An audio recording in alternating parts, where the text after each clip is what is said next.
அந்த மையவாடியில எப்படி வச்சிருக்கிறாங்கன்னா ரெண்டா பிரிச்சிருக்கிறாங்க. கபரை ரெண்டா பிரிச்சு ஒரு பக்கம் போர்ட் போட்டிருக்கிறது தொழாதவர்களுக்குரிய மையவாடி. சுபஹானல்லாஹ், இவ்வளவு கேவலம்!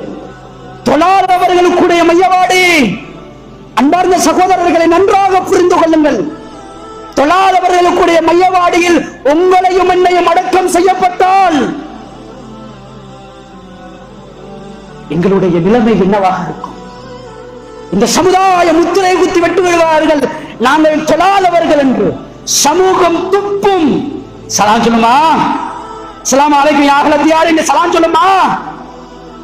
இல்லங்க, துப்பிட்டு ஒரு மையவாடியை ஒதுக்கி வைத்து கஞ்சா வியாபாரம் குடிபோதை செய்யக்கூடிய எல்லாரையும் அங்கதான் அடக்குகிறார்கள் என்றால், எங்களுடைய ஊர்களில் அந்த அளவுக்கு பள்ளிவாசல்கள் குவிந்திருந்தும் எங்க பார்த்தாலும் மையவாடிகள் இருந்தும் அல்லாஹ் எனக்கும் உங்களுக்கு எங்களுடைய ஊர்களில் அந்த நிலைமையை கொண்டு வரவில்லை என்றால் வருமோ வராதோ?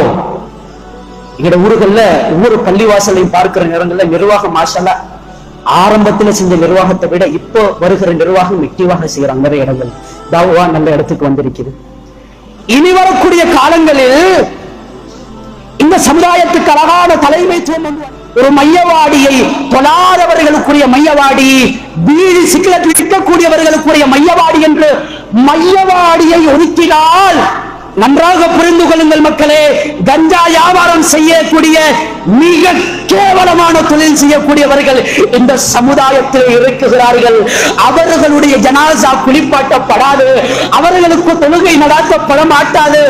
அவர்களை முஸ்லிம்களுடைய ஜனாசா அடக்கம் செய்கிற மையவாடியில் ஒரு காலம் இன்ஷா அல்லாஹ் வரணும்.